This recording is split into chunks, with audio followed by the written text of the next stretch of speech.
terre d'empires glorieux et de vaillants guerriers, pays de civilisation et de savoir, terre de culture et de métissage, pays de partage et d'hospitalité, terre de nos dignes pères, tu es ce qui nous définit et nous rassemble dans l'épreuve et dans la prospérité. Comme un seul homme et pour un seul destin, nous ferons de toi, Mali, une terre de paix.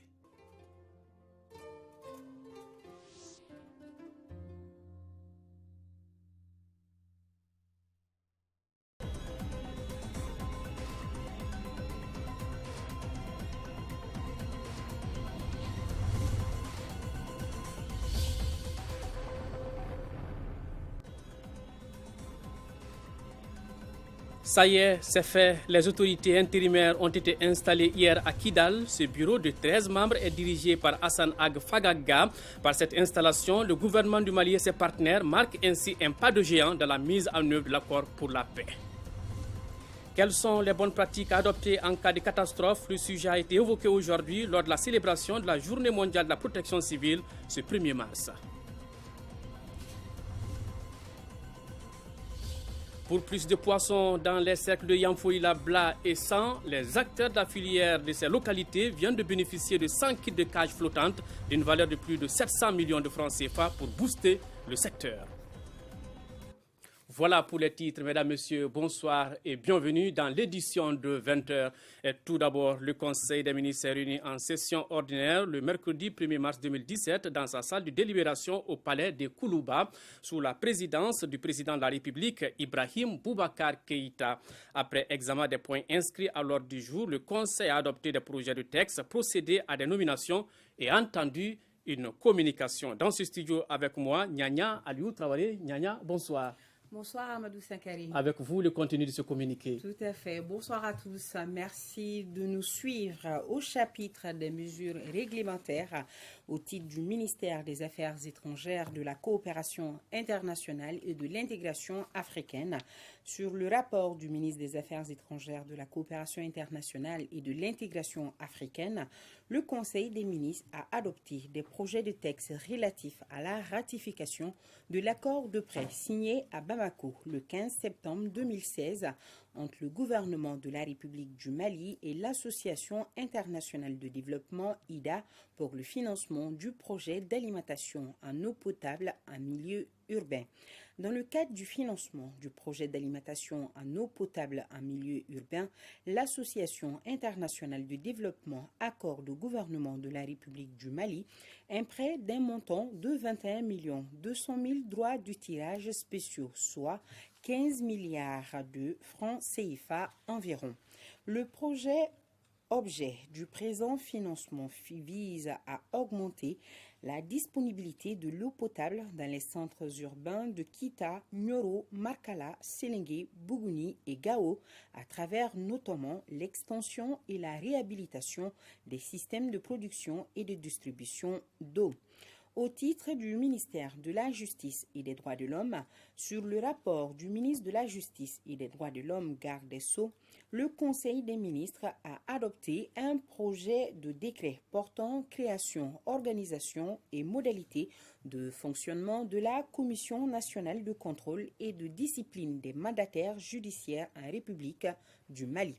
L'acte uniforme de l'Organisation pour l'harmonisation en Afrique du droit des affaires OHADA du 17 avril 1999, révisé portant organisation des procédures collectives d'appurement du passif, institue le statut de mandataire judiciaire.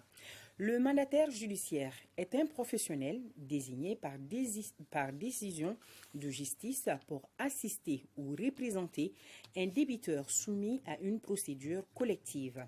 L'acte uniforme révisé de l'OHADA détermine les conditions d'accès au statut de mandataire judiciaire et les modalités d'exercice de cette fonction.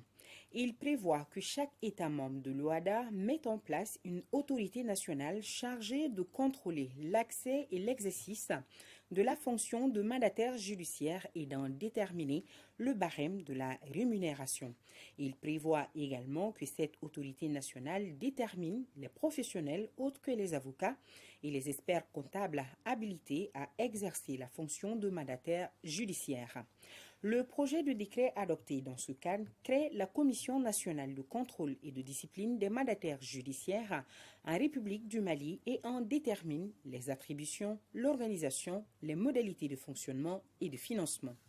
Au titre du ministère de l'Économie et des Finances, sur le rapport du ministre de l'Économie et des Finances, le Conseil des ministres a adopté un projet de décret portant modification du décret numéro 2012-277 PRM du 13 juin 2012 fixant les modalités d'application de certaines dispositions du Code général des impôts. Le Code général des impôts a été modifié par la loi du 31 mai 2010 dans le cadre de la transposition de la directive numéro 01-2008 CMUMOA du 2 mars 2008 portant harmonisation des modalités de détermination du résultat imposable au sein de l'Union économique et monétaire ouest-africaine UEMOA. L'application du décret du 13 juin 2012 a révélé une insuffisance en raison du fait que le dit décret a limité à 2 le nombre de responsables retenus pour la déductibilité fiscale des rémunérations allouées sous forme d'indemnité de fonction. Le projet de décret adopté supprime cette limitation conformément au texte spécifique du secteur des entreprises. Il entend en outre la notion de prix de transfert aux opérations d'achat et de vente de biens physiques effectuées entre les sociétés affiliées. Au titre du ministère des Sports, sur le rapport du ministre des Sports, le Conseil des ministres a adopté un projet de décret portant création du mérite sportif. Le mérite sportif est créé par un décret du 31 décembre 2015 dont l'application a révélé des difficultés. Le présent projet de décret est adopté pour corriger ces difficultés en abrogeant et remplaçant le décret du 31 décembre 2015. Il institue le mérite sportif destiné à récompenser les sportifs, les dirigeants sportifs, ainsi que les personnes ayant contribué au développement du sport, des activités physiques et sportives au Mali ou ayant rendu des services exceptionnels aux instances sportives nationales ou internationales. Il définit l'insigne et fixe les règles d'administration ainsi que les conditions d'admission et de radiation du mérite sportif. L'institution du mérite sportif participe de la mise en œuvre de la politique nationale de développement du sport, en particulier la promotion des sportifs d'élite. Au chapitre des mesures individuelles, le Conseil des ministres a procédé aux nominations suivantes. Au titre de la présidence de la République, président directeur général de l'Office des produits agricoles au Mali, OPAM, M. Youssouf Maïga, ingénieur de la statistique. Au titre des mines, directeur du bureau d'expertise, d'évaluation et de certification des diamants bruts, M. Birama Souri Sidibé, attaché de recherche. Au titre du ministère des Affaires étrangères, de la coopération internationale et de l'intégration africaine, ambassadeur du Mali à Nouakchott, Mauritanie, M. Youba Ba, inspecteur des services économiques. Conseiller consulaire à l'ambassade du Mali à Madrid, Espagne, M. Moussa Ousmane Dao. Conseiller consulaire à l'ambassade du Mali à Conakry, Guinée, M. Boubacar Maïga. Conseiller consulaire au consulat général du Mali à Paris, France, M. Ousmane Di Oumani Kamara. Au titre du ministère du Développement industriel, conseiller technique, M. Djibril Sangaré, inspecteur des services économiques. Au titre du ministère du Travail et de la fonction publique, conseiller technique, M. Salif Bagayougo, administrateur du Travail et de la Sécurité sociale. Au titre du ministère de l'Environnement, de l'Assainissement et du Développement durable, Directeur national des eaux et forêts, M. Mamadou Gakou, ingénieur des eaux et forêts. Au titre du ministère des Sports, directeur national des sports et de l'éducation physique, M. Ibrahima Fomba, magistrat. Au titre des communications, le président de la République a informé le Conseil des ministres des nominations suivantes. Directeur administratif et financier de la présidence de la République, M. Boubou Sissé, inspecteur des finances. Secrétaire exécutif du Haut Conseil national de lutte contre le sida, professeur Moussa A. Maïga, docteur en médecine. Voilà ce qu'on pouvait retenir de ce communiqué, de ce conseil de ce jour, Amadou Sankari. Merci Nyanya Aliou Traoré. Vous allez rester avec nous. Retour ce soir sur l'inauguration de l'université de Kabbalah. Vous étiez, c'était quand même intéressant. Très intéressant et puis c'est un joyau architectural, Amadou Sankari. Voilà, aspect pédagogique, le Mali est un pays riche en histoire. Alors ce sont là les propos du président de la République, Ibrahim Boubacar Keïta, avec sa casquette d'historien. Le chef de l'État visait à susciter un sentiment de fierté chez les jeunes. Voici le reportage d'Ibrahim Traoré. Au cœur du discours présidentiel face aux étudiants, le Mali.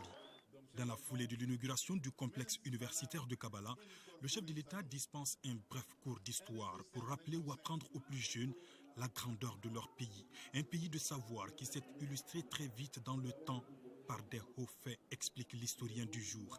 Et ce ne sont pas des exemples qui manquent. Si vous savez sur quel socle vous êtes assis, son éclat, la qualité que le monde lui a reconnue, dans un temps où ce n'était pas la mode, où ce n'était pas courant, vous serez des Maliens fiers, des gens fiers de leur pays, donc des citoyens du monde à l'aise dans le monde, sans complexe aucun. J'ai dit à un homme qui est venu au Mali, le président Al-Ambassi, qui est le président des municipalités africaines, m'a rappelé cette séquence-là, où nous avions reçu les Cités Unies. Au cours de cette séance, le président des Cités Unies, je le dis, nous a désobligés. Il a dit, nous, dans le Nord maintenant, nous sommes fatigués de vous aider au Sud, car notre travail est tel le tonneau de Danaïde. Vous savez, dans la mythologie grecque, il y avait ce fameux tonneau de Danaïde qui était un tonneau qui n'avait pas de fond, c'était le vide. Et le supplice consistait à vous dire de verser de l'eau là-dedans pour remplir le tonneau. Vous ne pouvez pas le faire évidemment parce qu'il n'y avait pas de fond. Donc nous avons maintenant pris conscience que notre aide n'a pas permis à vos pays de se développer. À partir de ce moment-là, nous tournons maintenant vers nos frères des pays de l'Est. Et nous nous posons la question de savoir quel pourrait être l'apport de l'Afrique au rendez-vous du donner et du recevoir de la civilisation universelle. Grave question, grave injure. À partir de ce moment-là, je me suis mis à rigoler. Mon frère Adama est là, il s'énervait. Il s'est demandé si le Premier ministre avait bien compris et bien saisi ce qui vient d'être dit de l'Afrique et des Africains. Je lui ai dit, mais je suis très heureux de notre échange. Mais ce que je viens d'entendre prouve que vous ne connaissez pas le pays d'où vous parlez. Si vous nous saviez, vous n'auriez pas dit ce que vous venez de dire. Car au rendez-vous universel, nous avons été déjà. Savez-vous, cher monsieur le président des États-Unis, qu'un chirurgien de Tombouctou a opéré de la cataracte, le dauphin de François-Henri IV? Le savez-vous? Il ne savait pas. Mais même mon propre fils, il a fallu qu'il aille au Canada, qu'il en revienne avec un magazine pour me dire, mais papa, tu avais raison, hein? Déjà, tu avais raison. J'ai dit, mais tu pensais que j'ai raconté des bobards? Avec la revue où il y avait Isaac Dizaguier, jeune Tombouctien qui avait été amené à la cour de France et à Bordeaux, et qui avait étudié au point de devenir médecin, chirurgien, et qui avait opéré de la cataracte, le fils du roi de France. Il dit, voilà le pays dans lequel vous vous retrouvez ici. Notre part dans le recevoir, de donner le recevoir, est consistant. Allez dans le pays d'Ogon, interrogez l'astronomie, les problèmes de placement des planètes, cette science spéciale, mais maîtrisée par mon aîné que moi, nos parents d'Ogon en savent quelque chose. Donc nous sommes un pays de donner et de recevoir. La leçon semble bien comprise et susciter un sentiment de fierté chez beaucoup d'étudiants. Moi, j'ai surtout compris que le Mali est un pays extraordinairement riche en histoire et surtout à travers le fait que c'est un pays qui est ouvert au monde entier depuis des décennies. Il nous a redonné le courage, il nous a fait savoir qu'on n'est pas n'importe qui. Il nous a donné une leçon qui va nous permettre de gagner une confiance énorme, qui va nous permettre de relever encore un nouveau défi. Le président de la République invite ainsi ses enfants à s'inspirer sans complexe de la belle histoire du pays. Le Mali, comme il aime à le dire et à le répéter, fut quand beaucoup n'étaient pas.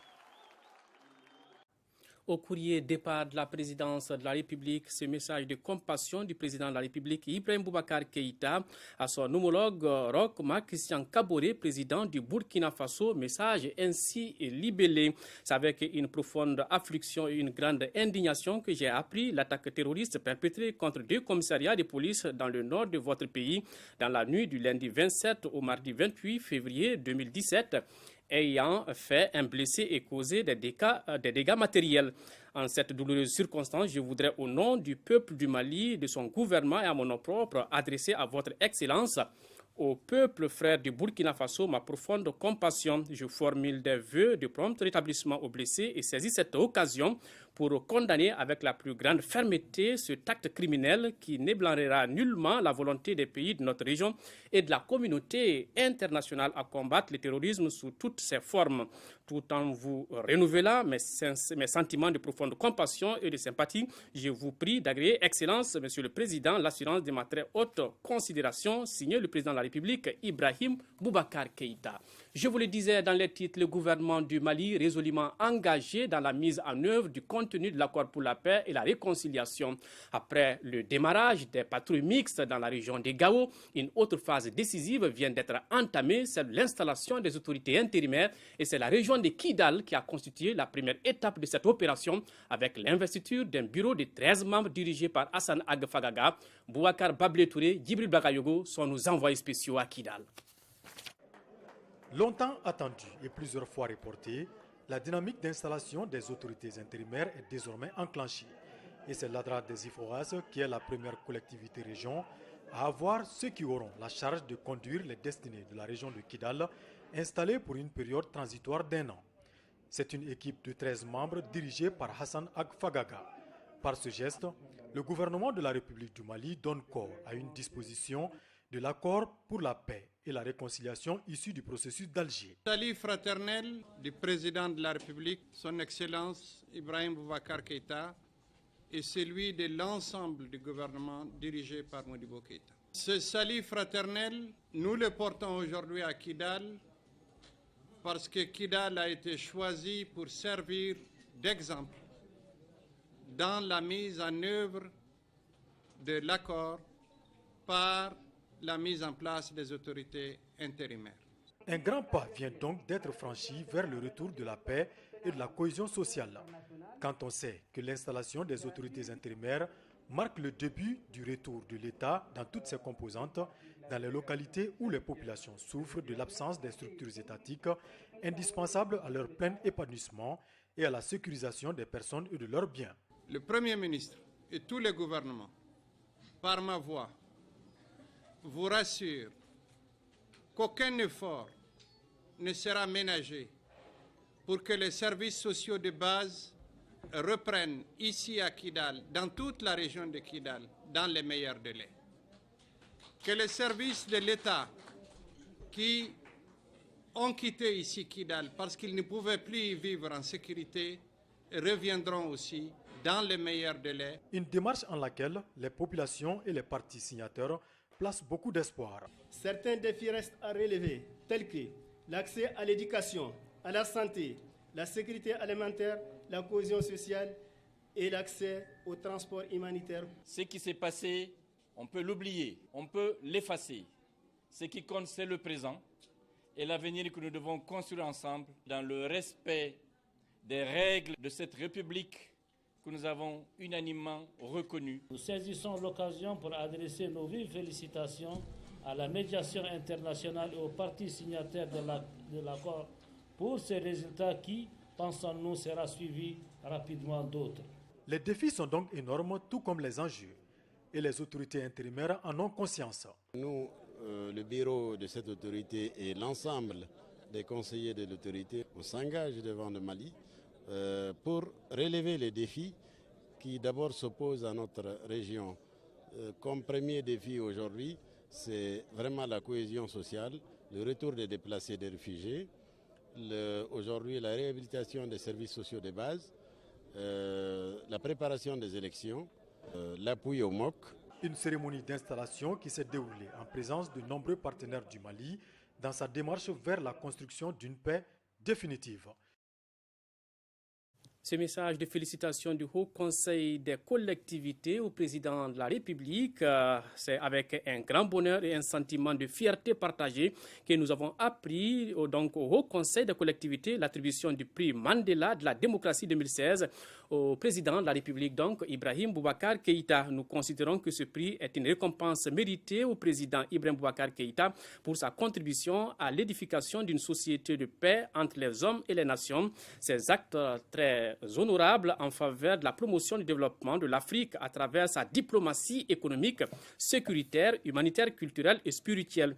Le prix Nelson Mandela 2016, décerné au président de la République, Ibrahim Boubacar Keïta, consacre par ailleurs son immense contribution à la consolidation de la démocratie au nord du Mali à travers la paix, à la stabilisation politique et sécuritaire du Mali et par ricochet à la stabilité du Sahel. Et puis, le bureau politique national de la CODEM se réjouit de cette distinction, félicite le président de la République. Ce prix Nelson Mandela de la démocratie encourage le président de la République à poursuivre ses actions très louables en faveur de la promotion du développement du Mali à travers sa diplomatie économique, sécuritaire et culturelle. Le RECOTRAD, donc, le réseau des communicateurs traditionnels pour le développement, se réjouit donc de ce grand honneur que partage tout le peuple et en félicite l'auguste récipiendaire. Le RECOTRAD profite de l'occasion pour souhaiter au président de la République santé et longévité. Le président de la commission d'organisation de la conférence d'entente nationale poursuit ses rencontres. Le professeur Baba Akiba Aïdara a eu des échanges avec les présidents des institutions de la République ainsi qu'avec le président de l'autorité de protection des données à caractère personnel. Les échanges ont porté sur le déroulement de cette conférence et l'apport de chaque acteur pour sa réussite. On fait le point avec Fatoumata Kone. En prélude à la conférence d'entente nationale, le président de la commission d'organisation, professeur Baba Akiba Aïdara, et ses collègues se sont entretenus avec des présidents d'institutions de la République. Au centre des échanges, le rôle des dites institutions de la République et d'autorités de protection de données à caractère personnel pour la réussite de cet événement. En réalité, il s'agit d'un sujet qui intéresse toute la République. Aussi, lui, il a le devoir de voir à chaque étape toutes les personnes qui peuvent être intéressées, y compris les institutions, pour demander leur avis sur les questions qui peuvent se poser. Autre sujet qui doit faire objet de communication dans chaque institution de la République, c'est l'accord pour la paix et la réconciliation nationale. Un aspect important auquel les présidents des institutions attachent du prix. C'est l'accord qui est ici le principal sujet. Alors cet accord-là doit aboutir à une paix. Et cette paix, c'est ce que nous recherchons depuis bien des années. Parce que vous n'ignorez pas que la CEMA et la plateforme, nous avons été sans doute l'institution qui les a convoqués pour justement parler de ces choses-là bien avant que tout cela ne soit devant le grand public. Selon le président de l'Assemblée nationale, les attentes de la population sont grandes. On dit bien conférence d'entente nationale, c'est ça? Pas une conférence nationale d'entente, mais une conférence d'entente nationale. Même exercice avec la plateforme des femmes leaders et les familles fondatrices de Bamako sur les enjeux de la conférence d'entente nationale. Alors suivons cette visite avec Ali Djoumatina. La conférence d'entente nationale arrive à grands pas. Cet espace d'échange pour la consolidation de la paix nécessite l'implication de l'ensemble du peuple malien. D'où cette visite de courtoisie du président de la conférence d'entente, Baba Akiba Aïdara, aux familles fondatrices de Bamako. Si tu veux que tu aies une famille fondatrice, il faut qu'il y ait un peuple. C'est le peuple, il faut que la paix. Alors nous, on veut la paix. Nous souhaitons que la paix. On souhaite vraiment que ça réussisse. que tout le monde se donne la main, comme dans le temps, comme le Mali d'un temps. Que le Mali marchait tout était ici, du nord au sud, du sud à l'ouest, partout, et sans aucun problème. Et nous souhaitons que ça redevienne comme ça.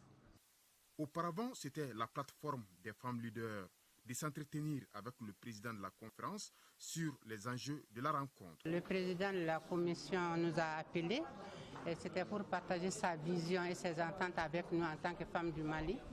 Et donc nous avons partagé ces informations et nous sommes déjà engagés dans ce processus de paix. Un message à l'endroit de toutes mes sœurs, à l'endroit de toutes mes filles, à l'endroit de toutes mes mamans pour dire qu'en tant que femmes du Mali, nous devrons cultiver la paix, rien que la paix, pour un Mali uni et indivisible. D'autres visites sont dans l'agenda du président de la conférence d'entente nationale. Démarrage à Bamako de la semaine nationale de partage de la gestion axée sur les résultats du développement au Mali. Prennent part à la rencontre les agents des services publics et la société civile. Reportage Salimata Daou. Après les ministres, les chefs des institutions et les responsables des collectivités territoriales, c'est au tour des secrétaires généraux, des ministères, des députés, des directeurs de services centraux et de la société civile de renforcer leurs capacités. Créée en 2010, la communauté malienne des pratiques sur la gestion axée sur les résultats de développement COP Mali GRD va au cours de cette activité partager avec les participants des connaissances qui leur permettront d'atteindre des résultats dans leurs activités. En organisant la semaine de partage et de formation en GRD à la suite de l'atelier de haut niveau, notre pays réalise une étape importante de la feuille de route de l'initiative Africa for Results. Les prochaines étapes porteront sur la revue à mi-parcours, la validation de la performance et la mise en œuvre d'initiatives à impact rapide. Cette semaine permettra à nos services techniques d'accroître leurs aptitudes et leurs connaissances dans les différents piliers de la GRD. Vous contribuerez sans nul doute à une large dissémination et promotion de la culture des résultats au Mali, ainsi qu'à un renforcement de la mise en œuvre des réformes et des politiques nationales. Cette rencontre va jouer un rôle important dans la mise en œuvre des réformes et des politiques nationales et d'intégration régionale. Il s'agit de susciter un dialogue et la réflexion entre les acteurs à l'échelon national sur les mesures de performance et sur la mutualisation de l'information en vue de diffuser les bonnes pratiques et compétences expertes entre les praticiens de la GRD.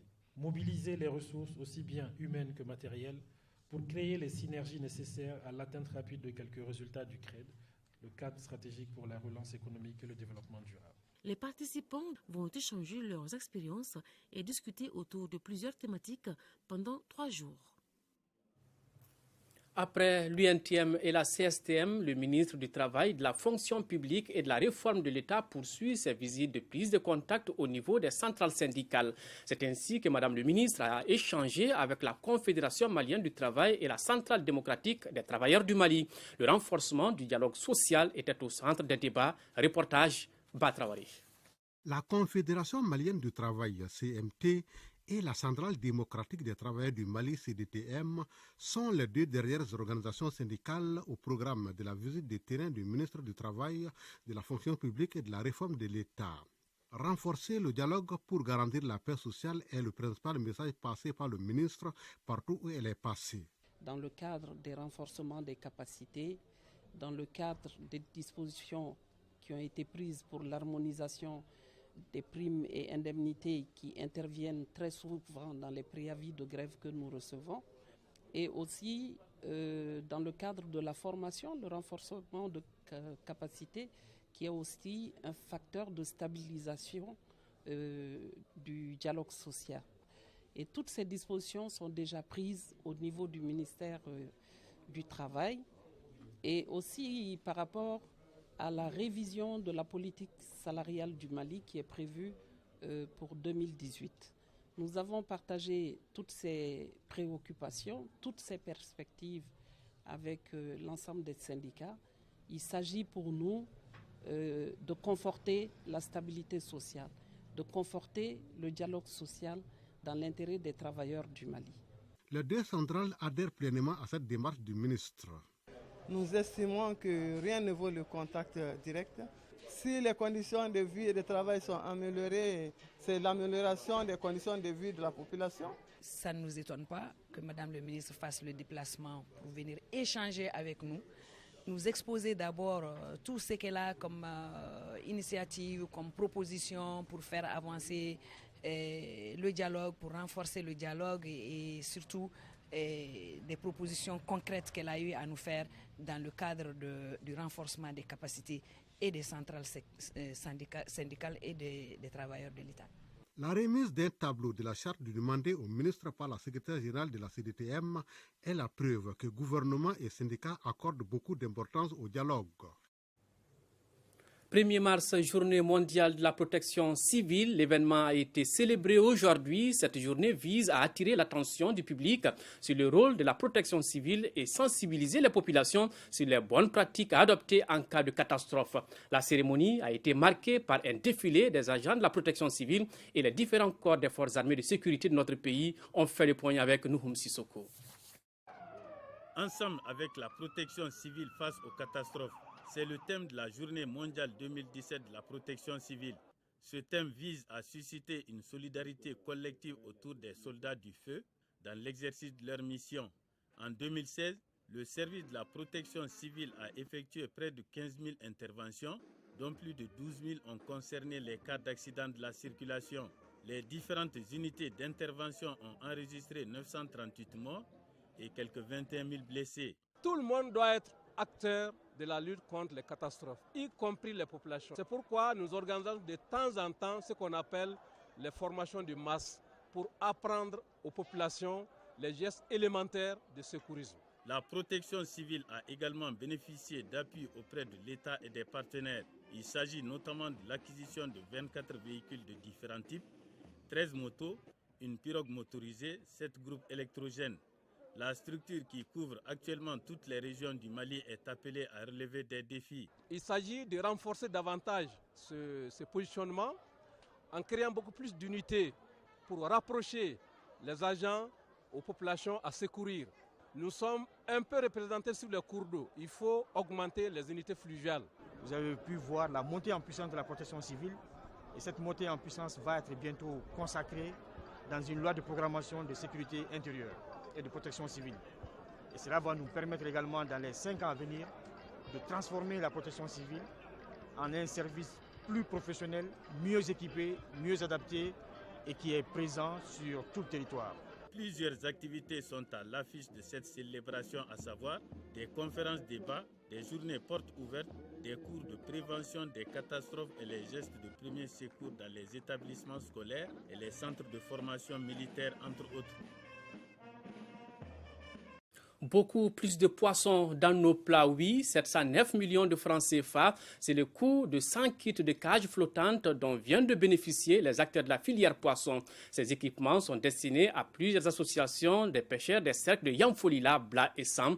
La cérémonie s'est déroulée à Selengue, envoyés spéciaux à Gali, à Gagissa et Dembawan. C'est le débarcadère de Selengue qui a servi de cadre pour cette remise symbolique des kits des cages flottantes. Cet acte vient concrétiser une recommandation des travaux de la Journée des paysans édition 2016. Les kits individuels et collectifs sont composés entre autres des cages flottantes de 114 mètres cubes chacune, de 13 000 alevins, de 3 tonnes et demie d'aliments poissons, de 15 pirogues, de 3 motos. Les gestes qui concernent une quarantaine d'associations traduisent la volonté du gouvernement malien à promouvoir la pisciculture au Mali. Les 100 kits de cages flottantes toucheront directement 500 femmes et jeunes provenant essentiellement des campements de pêche de Selengue, Yamfolila, Bla et Sam. L'impact de cet important investissement, d'un coût estimé à près de 700 millions, est entre autres le maintien de l'équilibre de l'écosystème et de la biodiversité, l'augmentation de la production de poissons. Nous ferons tous nos efforts pour bien entretenir les cages flottantes là, pour que ça soit une réussite. L'opération permettra la création de 500 emplois directs et la production de 500 tonnes de poissons tous les 6 mois. Il y a aussi une quarantaine de cages financées dans le cadre de la pêche. Donc il y a de l'emploi non seulement pour les jeunes, mais aussi pour toutes les communautés. Ce qui est bien aussi, c'est qu'il y a des cages spécialement dédiées aux femmes mais aussi il y a des cages où les bénéficiaires sont mixtes. Quant au préfet de Yanfoulila, Amadou Ba, et Maguette Ndiaye, maire de la commune rurale de Baya, ils ont salué l'initiative et invité les bénéficiaires à faire bon usage des matériels reçus. Oui, nos envoyés spéciaux étaient Agagissa et Djelimagan Diabaté. Le monde rural, on y reste direction Paris. Le salon de l'agriculture, c'est l'ultime occasion pour aller à l'école des autres. C'est fort de cela que les producteurs du Mali ont visité les pavillons d'équipements motorisés et de bétail des agriculteurs français. Envoyés spéciaux à Paris, Abdul Salam Bambara, Siratigui et Traoré. Ce dimanche, les producteurs maliens ont été à l'école française de l'agriculture. Ils ont visité les pavillons d'équipements motorisés. Là se dressent des tracteurs ultra-modernes, bineuses, batteuses, herses. Ils combinent tous les instruments aratoires avec un serveur qui programme les activités. Sans la mécanisation, l'agriculture n'aura pas sa place. Et je remercie notre chef d'État qui est en train de nous accompagner dans ce domaine-là. Vous avez vu avec moi des tracteurs qui sont à 360 chevaux, qui vont jusqu'à 200 millions et à 131 millions. Nous, on est en train de se plaigner de 10 millions, 15 millions. Après le pavillon des équipements, cap sur celui du bétail. Il vaut mieux garder 10 têtes pour 100 litres que 100 têtes pour 100 litres. Aujourd'hui, les preuves sont là. Si tu peux faire de 20 à 40 litres par tête aujourd'hui par litre, tu veux venir ici, les preuves sont là. Donc je pense que l'intérêt même du salon, c'est ça. C'est une école où on peut prendre et aller répéter ses toits. Un visiteur se prononce. Du point de vue équipement que du point de production animale, les équipements que nous avons vus aujourd'hui sont des équipements qui peut-être ne seront pas tout à fait adaptés aujourd'hui à ce que nous sommes en train de faire. Mais il va falloir quand même que nous aussi, on fasse des efforts pour pouvoir atteindre ce niveau, parce que c'est ce qui va nous permettre de produire davantage et mieux. C'est demain que s'ouvre au Palais des Sports la 5e édition du Salon de l'Habitat de Bamako Saba 2017. Il sera question des problèmes liés à l'acquisition des parcelles et à la construction de logements. Le thème retenu est logements sociaux, moteur du développement urbain. Au micro de Ramata Konaté, le président de l'Association des promoteurs immobiliers du Mali donne plus de précisions. Nous l'écoutons. Ce salon reflète toutes les problématiques de l'habitat au Mali. C'est pour cela que nous demandons à toute la population de sortir nombreux pour aller rencontrer les acteurs du BTP. Ceux qui veulent avoir leur logement, il y a les banquiers, il y a les assureurs, il y a les entrepreneurs, il y a les promoteurs immobiliers. Donc il y a l'administration pour les problèmes fonciers, pour les problèmes d'acquisition de trucs, de parcelles, comment construire, ainsi de suite. Donc ils ont beaucoup d'opportunités pour avoir les renseignements nécessaires pour obtenir leur logement. Et quelles sont les différentes activités qui seront prévues en dehors des conférences ou des rencontres thématiques? Il y a les visites des salles, il y a les exposants, donc il y a les matériaux de construction, il y a les techniques de construction, il y a pas mal de choses qui sont là. L'objectif recherché à travers cette édition, toujours est-il dit que c'est pour être en communion avec notre population. Si nous travaillons, il faut que notre population sache ce qu'ils font pour avoir leur logement, d'avoir des renseignements et des informations nécessaires pour l'acquisition de leur logement. Budget prévisionnel de l'Agence nationale d'investissement des collectivités territoriales ANICT au titre de l'année 2017 connaît une augmentation de 59% par rapport à 2016, soit un montant de plus de 41 milliards de francs CFA. Ces annonces ont été faites à la faveur de la 23e édition du conseil d'administration de la structure, compte rendu à Gali Agagissa. L'année 2017 s'annonce sous de bons auspices pour l'Agence nationale d'investissement des collectivités territoriales ANICT. C'est le sentiment qui anime les administrateurs réunis pour la 23e session du conseil d'administration de l'agence. Nous nous apprêtons à adopter le budget de l'exercice 2017 qui se chiffre environ à un montant de 41 milliards. Et c'est une nette progression par rapport à 2016. De à peu près 59%. Cette année, l'État a vraiment voulu mettre la main dans la poche. Par rapport à 2016, nous avons une contribution de l'État d'à près 36 milliards. Une contribution qui marque la volonté des autorités maliennes d'accélérer le processus de la décentralisation confronté à certaines difficultés. Ce processus a enregistré des progrès incontestables. Toutefois, outre la nécessaire modernisation des pouvoirs publics centraux, déconcentrés et décentralisés, il sert toujours à deux écueils tenaces. D'abord, le manque de ressources financières et humaines. Ensuite, l'insuffisance de la déconcentration des services de l'État. Dans cette perspective, le déploiement de la fonction publique des collectivités territoriales est en cours pour renforcer les capacités de ces dernières dans leur gestion quotidienne. L'état d'exécution des recommandations de la 22e session, des 3e et 4e sessions extraordinaires sont également à l'ordre du jour des travaux. Cinéma, les producteurs maliens sont entrés en lice au 25e FESPACO. Le film intitulé Woulou de notre compatriote Daouda Koulibaly a été projeté au Ciné-Burkina. C'est un film de 95 minutes qui traite du trafic de stupéfiants au Mali et dans certains pays limitrophes. Une production en compétition dans la catégorie des longs métrages pour l'étalon d'or de Yenenga. Un peu plus tôt, c'était le film Koussaï d'un autre réalisateur malien, Ibrahim Touré, hors compétition cette fois-ci, qui était à l'affiche à l'Institut français de Ouagadougou. Envoyés spéciaux, Modibo Soare, Souleymane Kenza Sidibé, Abouakar Traoré et Amadou Diawara. Le film Woulou ou Chien en Bambara est un long métrage inspiré de l'affaire dite Air Cocaïne au Mali. Une œuvre produite dans un style digne d'un thriller hollywoodien entre Bamako, Dakar et Conakry. Le réalisateur, à travers le personnage principal du film Ladji, nous fait voyager dans les méandres du trafic de drogue, les réseaux des passeurs, les crimes, la prostitution. Woulou, c'est aussi le 5e degré d'initiation dans la société secrète à travers ses mythes. Le sens que je voulais donner à ce rite d'initiation, c'était pour montrer que le personnage, il vient de là, il vient de ces valeurs-là. Mais il vit dans une société, la société moderne, c'est pas seulement au Mali, c'est partout, qui a mis de côté ses valeurs traditionnelles pour privilégier les valeurs actuelles qui sont plus des valeurs d'argent. Et d'une certaine manière, tout le parcours de Ladji, c'est son initiation dans la nouvelle société moderne. Woulou, un film ambitieux qui interpelle tous. C'est un excellent film, le meilleur que j'ai vu jusqu'à présent. Et c'est un sujet brûlant. Et j'espère qu'on en prenne compte aussi un peu partout dans le monde. Auparavant, les cinéphiles ont eu droit à la projection hors compétition du film Koussaou du réalisateur Ibrahima Touré.